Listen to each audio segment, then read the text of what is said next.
జై సద్గురు ప్రభు మహారాజుకి జై. భద్రాద్రి రామశతకము 4 మహావాక్యములు. ఋగ్వేద మహావాక్యము, ఐతర్యోపనిషత్తు నిధిధ్యాస వాక్యము, ప్రజ్ఞానం బ్రహ్మ అనే శృతి 78వ పద్యము. భారతీపతి రమాపతి పార్వతీపతి వాసవాధ్యకిల దేవతలయందు మానవాశ్వాగజాది మశక పిపీలికాంతము జీవులందు చైతన్యమొకటి ఎట్టి చైతన్యమే ఆత్మ బ్రహ్మంబనే పదమునకు లక్షార్థ భావమిదియు. కమలజాది పిపీలికాంత శరీరముల్ వాచ్యార్థమని వాటి వదిలితేను యా పరబ్రహ్మ చైతన్యమాత్మలనటి వార్త భేదంబులే కాని వస్తువకటే. రమ్య గుణధామ భద్రాద్రి రామ పరశురామ నరసింహ దాస సంరక్షితా.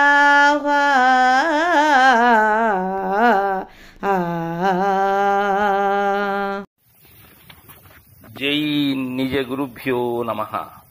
జై అమలాంబ సమేత అనుభవానంద రాజయోగీంద్ర ప్రభుస్వాముల వారి దివ్య చరణారవిందములకు 12 వందనములు సమర్పించుకొనుచు శ్రీమత్ పరశురామ నరసింహదాసు గారిచే విరచితంబైన భద్రాద్రి రామశతకం 4 మహావాక్యములలో మొదటిదైన ఋగ్వేద జ్ఞానకాండము ఐతరేయోపనిషత్ ప్రజ్ఞాన బ్రహ్మ అనే శృతి ప్రమాణాన్ని మనం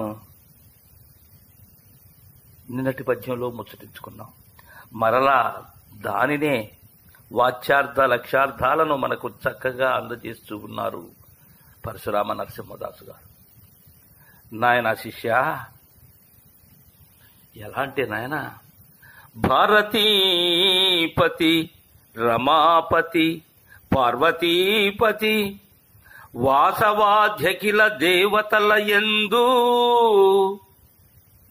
శిష్య, భారతీపతి అయినటువంటి సరస్వతీనాథుడు, సృష్టికర్త అయినటువంటి బ్రహ్మ, ఇక లక్ష్మీనాథుడైనటువంటి స్థితికారకుడైన విష్ణువు, పార్వతీనాథుడైనటువంటి ఈశ్వరుడు లయకారకుడు, వారు ఇంకా వాసవాజకిల దేవతల యందు, ఇంద్రాది దేవతల యందు. ఇంకా శిష్య, మానవాశ్వగవాది మశక పిపీలకాంతము జీవులందు చైతన్యమొకటి. సృష్టి స్థితికారకులైనటువంటి లయకారకులైనటువంటి బ్రహ్మ విష్ణు మహేశ్వరులాదిగా కలిగినటువంటి ఇంద్రాది సకల దేవతల యందు కానీ, అలానే మానవులు, ఇంకా ఈ గుర్రములు, గోవులు, ఈగలు, చీమలు, వీటన్నిటిలో కూడా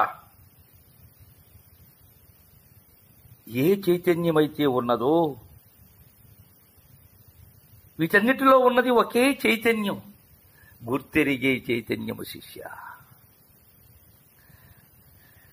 అలాంటి చైతన్యాన్ని, అట్టి చైతన్యమే ఆత్మ బ్రహ్మంబనే పదమునకు లక్ష్యార్థ భావమిదియు.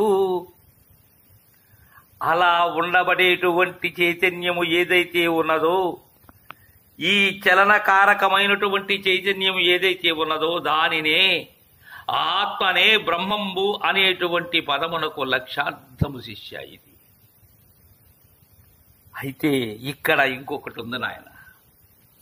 కమలజాది పిపీలకాంత శరీరముల్ వాచ్యార్థమని వాటి వదిలితేను. ఈ బ్రహ్మ విష్ణు మహేశ్వర ఆదిశేష దేవేంద్రాది దేవతలు ఎవరైతే ఉన్నారో, అదేవిధంగా మానవులలో, గుర్రములలో, గోవులలో, ఈ ఈగలలో చీమలలో ఏ చైతన్యమైతే ఉన్నదో దానిని వాచ్యార్థముగా వదిలిపెట్టాలి శిష్య. అలా వదిలితే ఏమవుతుంది? ఆ పరబ్రహ్మ చైతన్యమాత్మలనేటి ఆ పరబ్రహ్మ చైతన్యము అనబడేటువంటి కదలిక ఏదైతే ఉన్నదో అది కాని ఇక సర్వాన్ని తనచే సృజిస్తున్నది అనబడేటువంటి ఆత్మ కాని ఈ వాచ్యార్థ లక్ష్యార్థములు రెండు కూడా శిష్య వార్త భేదంబులే కాని వస్తు ఒకటి. రమ్య గుణధామ భద్రాద్రి రామ పరశురామ నరసింహదాస సంరక్షితాహ్వా.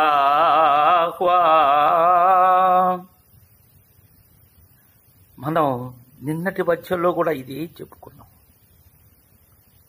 ఈ బ్రహ్మ విష్ణు ఈశ్వరులలో ఉండబడేటువంటి అలానే సమస్త జీవరాశిలో ఈ 84 లక్షల జీవరాశులలో కలిగేటువంటి చైతన్యము ఏదైతే ఉన్నదో అది ఒకటి.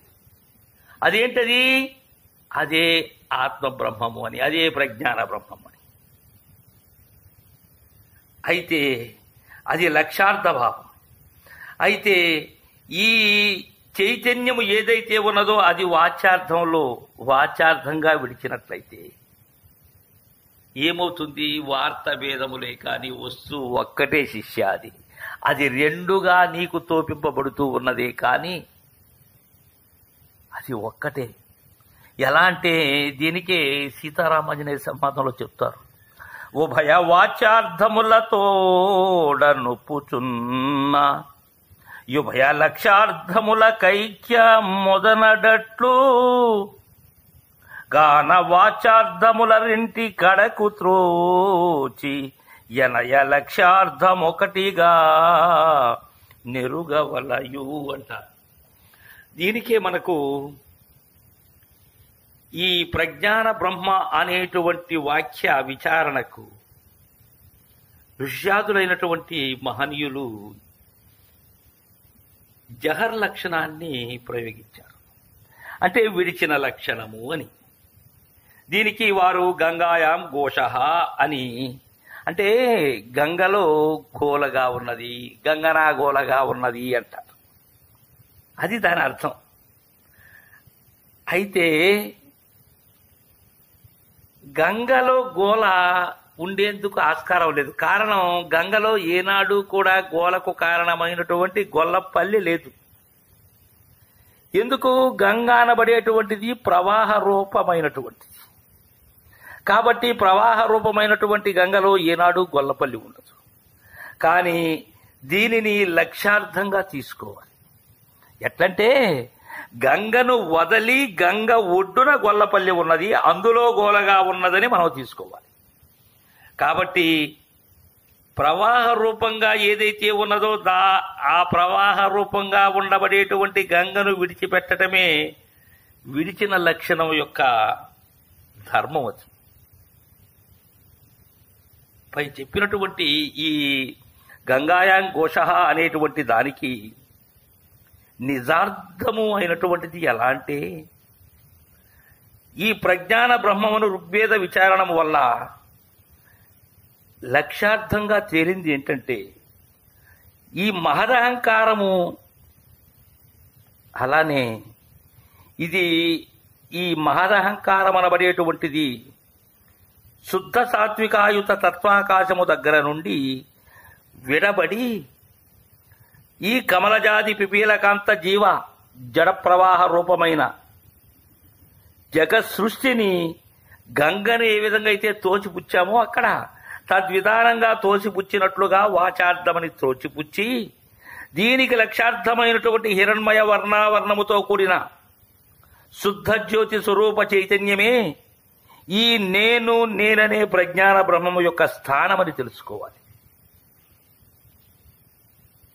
అలా తెలుసుకున్నప్పుడు ఋగ్వేద విచారణ చేత పిండాండములో ఉన్న అపరుడనే ఆత్మే బ్రహ్మాండ ఈశ్వరుని శరీరములో విరాటి హిరణ్య గర్భ శరీరమును దాటి జాగ్రత్త స్వప్న సుషుప్తులు దాటి అవ్యాకృత శరీరము వద్దకు వెళుతుంది.